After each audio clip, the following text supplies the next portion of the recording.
Hi, my name is Brandon Downs. Today I'm racing Desert Dash for Money's Bike Mecca. So there's 4 categories that you can race this event in. There's the solos, the 2-mans and the 4-mans. So I'm racing in a 4-man team. It's a 4-man mixed team, so we've got 2 ladies and 2 men. There's 5 stages. Each person in the team rides 1 stage and then we all ride the last stage together. The sponsors put a lot into this event and they create a lot of hype around this event. And the format's slightly different. You know, a lot of the endurance events on the mountain bike, you're either riding the total distance on your own, or you don't ever get an opportunity where the race is split up into different stages where you're actually dividing the race distance over your team. So it's slightly different in that it's like a little bit of a relay. And yeah, I think the shout out has to go to the sponsors because they really do put a lot into this event. And yeah, looking forward to it later. The 2022 Nedbank Desert Dash took place on the 9th of December, starting in the capital of Namibia, Windhoek. Hi, Manny Heymans, previous winner of the Nedbank Desert Dash. Back in the 2000s, 2007, I think 2009 was the last time. Eventually became partners with Leander, Lima Events, and we're actually now organizing the dash. And what an awesome event. I don't know if I would like to be back on the bike, although for all the bikers out there, organizing a 24-hour event like this, it's actually more hard work than riding it. It's going to be an amazing day, guys. We are within the final 45 minutes. Yeah, last year I had a bad dash.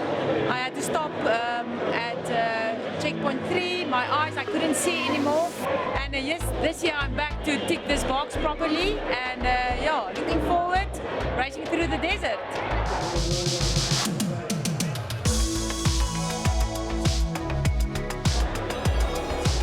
So I'm Vino Kali, and I guess welcome to the Nedbank Desert Dash, and I'm going to be partaking in solo. This is going to be my second attempt, and hopefully I'm definitely going to reach Swakopmund within the 24-hour set. Yeah, here I am again. After 6 wins in a row, I lost the race last year in a close sprint, and so yeah, I have to do a good race today, and I want to do my best to get the crow back.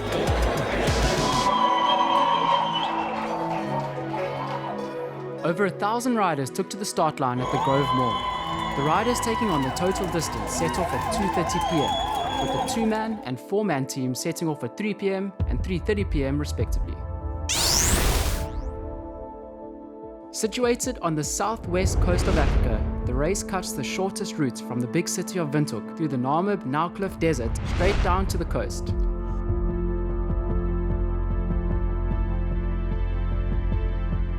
The riders are escorted out of town on the newly constructed highway. With a starting elevation of 1,600 meters above sea level, there was plenty of descending to be done, but not without a substantial amount of climbing to reach the finish line. The race is divided up into 5 stages, and the majority of the climbing takes place in the first 2 stages.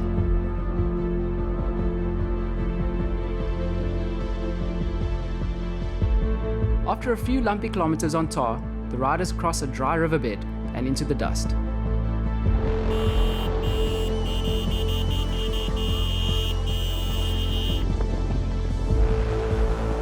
Leander Borg, one of the event organizers, gives us a rundown on how the race has developed over the years. Well, firstly, we were riding it. Money rode it a few times, I rode it a few times, and then the dash was actually basically officially cancelled. So it was buried, and then we had coffee, and I guess it was in July or August, quite late in that particular year, and Money said, but the dash must carry on, it's got momentum, it's an important event. Also because he has a bike shop, so for the bike shops, the Nedbank Desert Dash, or the Desert Dash at the time, it's a huge source of income. And then we said, okay, let's just revive it, and that's what we did. And we found a sponsor in Nedbank, and the rest is history.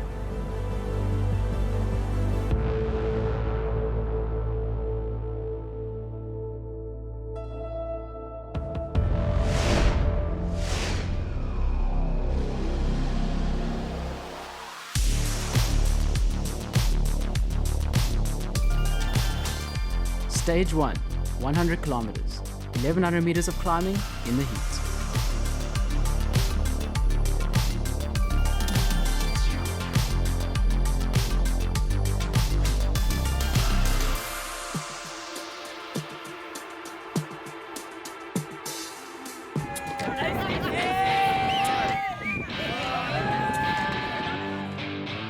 Yolanda de Villiers, a seasoned pro with many wins to her name, was racing in the solo category and was one of the clear race favourites.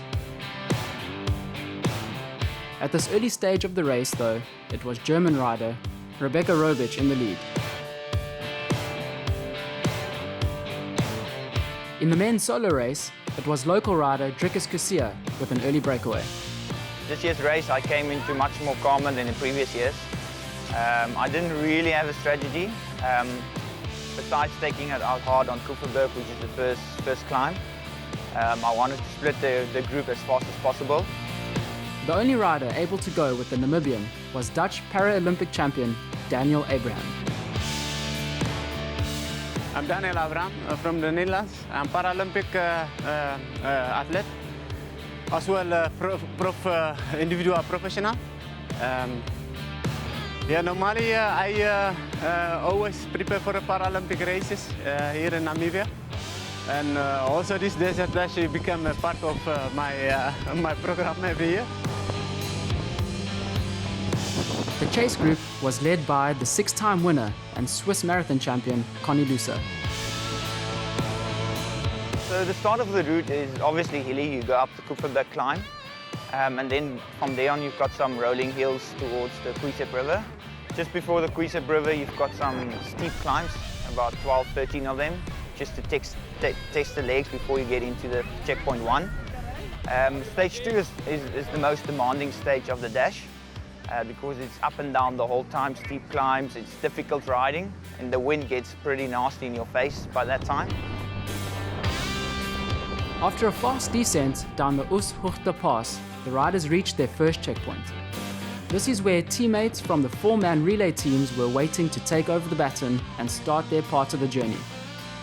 For the solos and the 2-man teams, this was a safety checkpoint, an oasis of refreshments and a quick break before heading back into the sunset.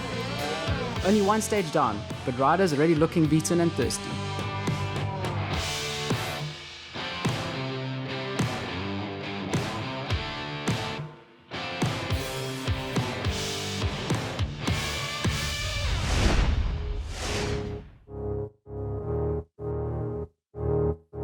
Stage 2, 76 kilometers, 1,400 meters of climbing into the night.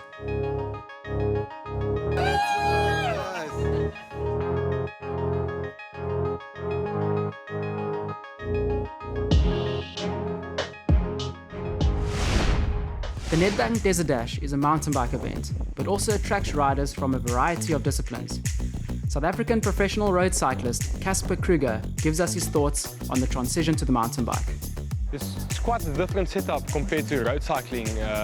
Mountain bike is quite hard, especially on your upper body. You need to get used to it. If you're not used to it, it's quite hard on your upper body, and it's a completely different setup. So on road cycling, you used to go fast, and mountain bike, you used to go like slow and hard. So yeah, you need to get used to it. If you're not used to it, it can really catch up to you.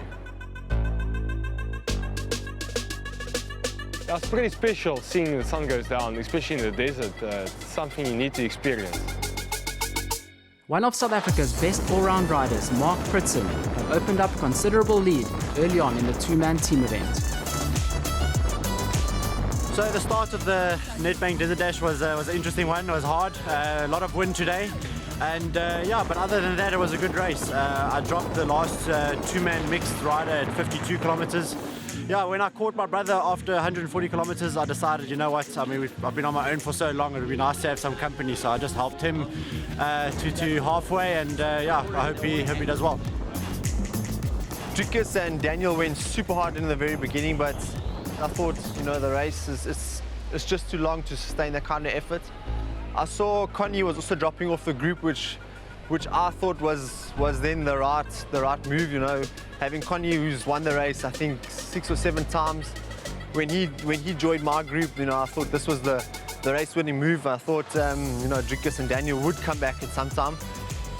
We managed to bring Daniel back, but Dricus was just on another level, and he just checked out, and I just checked the gap was opening and opening and opening. The Hollard halfway point was a hub of activity, even in the middle of the night, as spectators grouped to welcome the riders.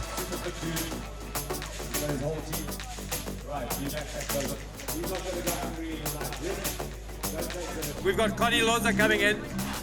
Folks, a nice big round of applause for our multiple champion. 6-time champion, here he comes. A little bit of the little shake of the head. Obviously not feeling great. But he's got 6 titles to his name. This is his 8th solo. A vital opportunity for solo riders to refuel, check their bikes, and put on warm clothes as they start to head onto stage 3. With Alex Miller about to roll out. Guys, Alex Miller, Olympian, Commonwealth Games medalist. Give him a nice big round of applause as he sets off into the night. The halfway mark also hosts the changeover point for the two-man teams. Riding in the car and see all the changes that all the sponsors come on board and do, and I mean, just to get another little village in the middle of the desert at the Hollard halfway point and coming to the Trek Bloedkoppe point, I mean, it's a different vibe, a more relaxed vibe because the people are tired and the coffees are there, the pancakes are there, the salmis are there was popcorn, and you know, that's what makes this event the event it is at the moment. The first rider to appear out of the dark at the next checkpoint was Dricus Coetzee, still ahead of any of his competitors, and even the two-man teams.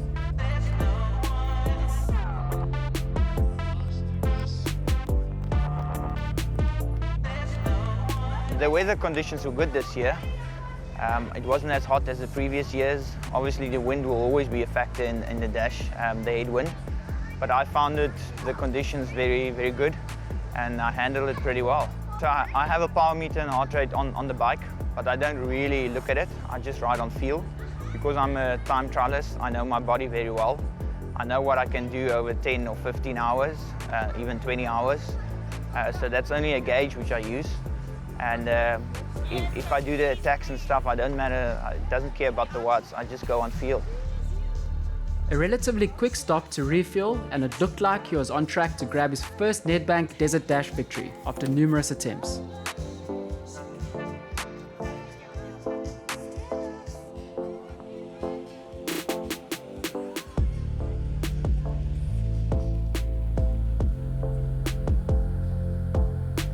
Next to arrive at the Trek checkpoint was Namibian Olympic mountain biker Alex Miller, riding for Team Megatech Elite, leading the two-man team race. Despite a less than ideal start to the race, Connie Loza seemed to be improving. Trailing by almost half an hour at this point, it would be near impossible for the Swiss champion to catch Dricus if Dricus maintained his pace.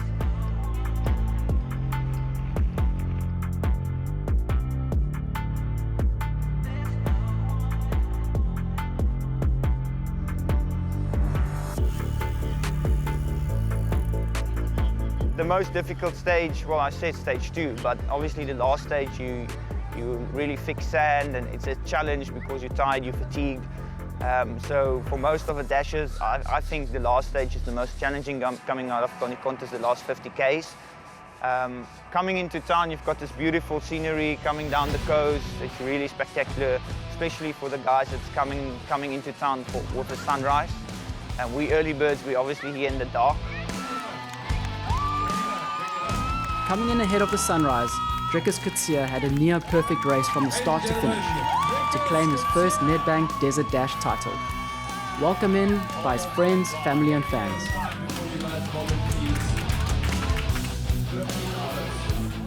Yeah, so the race went according to plan, perfect. I never struggled with any fatigueness or any ups and downs during the race. So it was actually perfectly executed, although I didn't really have a plan besides going hard up the first climb. I rode constantly the whole way, and even at the finish line I wasn't too tired because I managed my efforts really well throughout the whole race.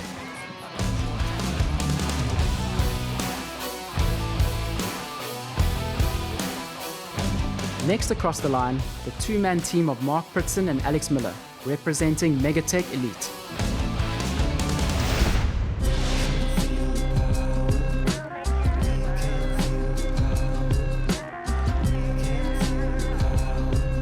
Stage 4, 83 kilometers, almost home.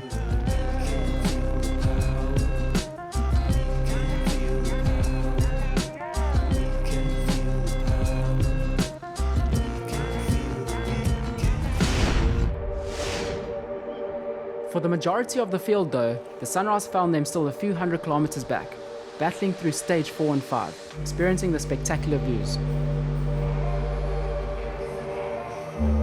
The route in general stayed the same over the last 2 years. Spectacular points of the event down the Oostpass. I mean, we're descending down there, dusty into the sunset, dangerous pieces. Connie Contest, the Moon Valley, Moon Landscape. The front guys, I don't think they realize how beautiful it is. That's one of the privileges of the slower riders, that they can actually experience that beauty of Namibia.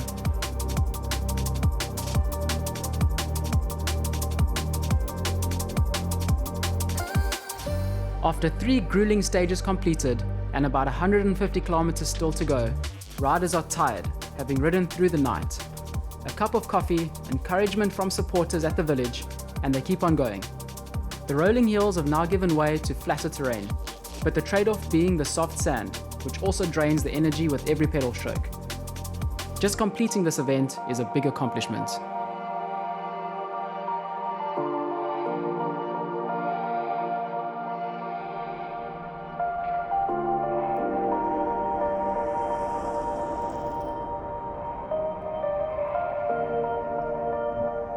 We know that about 30% of people don't finish, so we always have about 1,000 riders every year.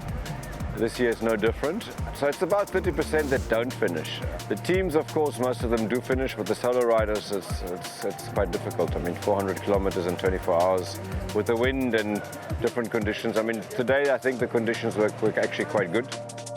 In 2022, less than 50% of the field in the solo category made it to the finish line within the 24-hour time limit.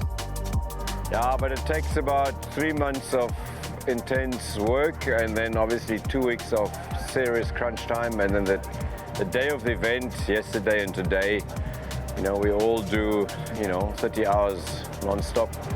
So it's a massive organization, and just the medics and just how many tons of water we actually drop at all the water points. I must actually work it out, so the next time you interview me, then I can give you proper figures. It's probably quite impressive.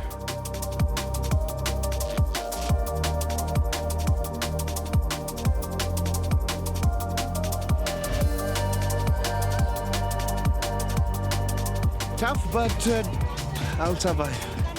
I've been riding since Remte, so about 130 Ks. It's been awesome and amazing, and I'm looking forward to the next 100.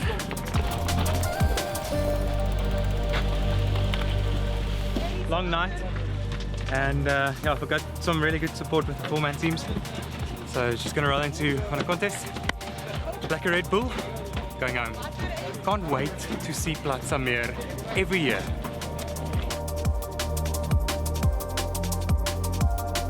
The first 187 Ks are always very brutal, a lot of climbing, heat, wind, fast pace. Yeah, it makes it very tough. But once you get to Remte, the race changes completely. It goes from hilly to super flat, very fast. Luckily, the wind also changed a little bit. The headwind changed from a headwind to a tailwind at some stages, which made the kilometers add up a lot quicker. You know, when you're doing a long race, you're obviously always checking the kilometers, and when they start ticking down quicker, it helps you mentally quite a bit. You know, when you look at your Garmin every half an hour or whatever, and you see you've managed to get maybe 20 Ks, you know, it's a really good feeling. The final stage of the event is a special one. Every single rider needs to complete it. This means riders in the team event get to bring it across the line as one team. Riding together seems to boost morale, and despite the weary bodies, there's a lot more smiling faces on this leg of the journey.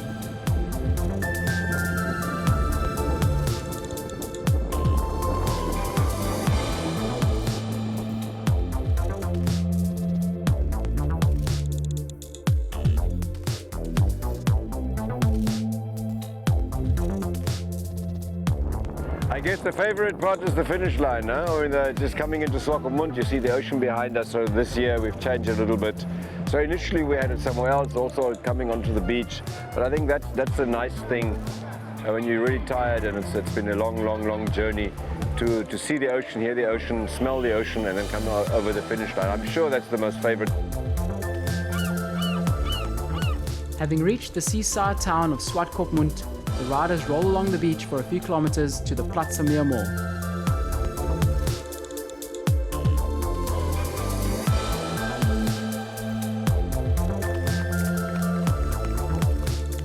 The first rider may have arrived before sunrise, but this finish line was host to emotional and triumphant finishes for most of the day.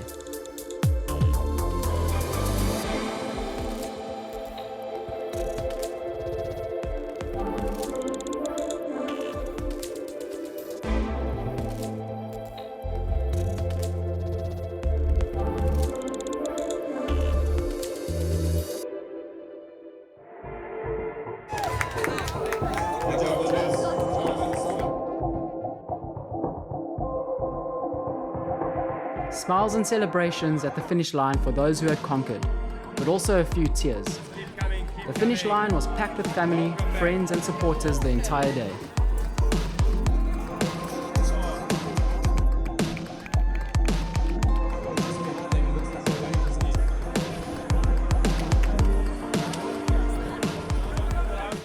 In the women's solo race, Rebecca Robic had withdrawn and Yolanda de Villiers kept it steady to claim victory in a spectacular time of 17 hours and 50 minutes. Over an hour back was the second place woman, Courtney Liebenberg.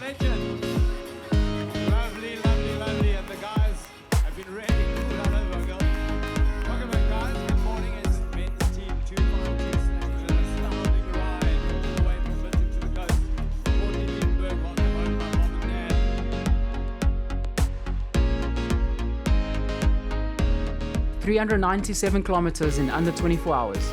No wonder it's a bucket list event on the mountain bike calendar.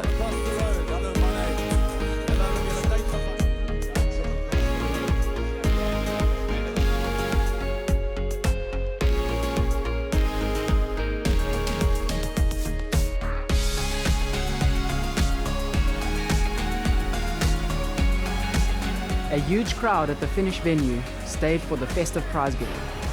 Good food, a few drinks, and a chance to buy some race memorabilia.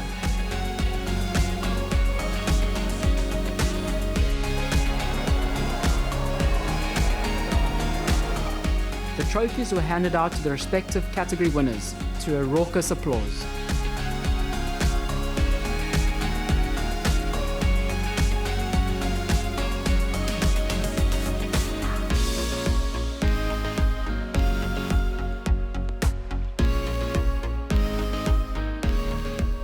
In the women's solo category, only 12 riders made it to the finish line. The fastest of the day was South African Yolanda de Villiers. Her last attempt saw her withdraw due to eye problems from the dust. This year she completed the challenge and achieved one of the biggest goals for the year.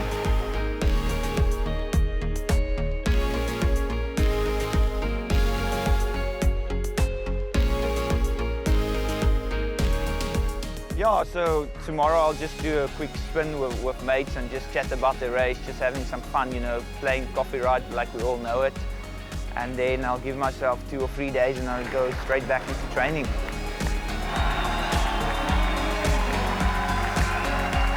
He threw caution to the wind on the Kupferberg. He put the hammer down and he cemented it. And the final handshake from the 6-time champion, Connie Wilson. Vickers Kutsia, well done, my friend. Huge respect. Ladies and gentlemen, the top 10 riders of the 2022 Nedbank Desert Dash with Vickers Kutsia finally on the top step. That's it for the 2022 Nedbank Desert Dash. See you next year.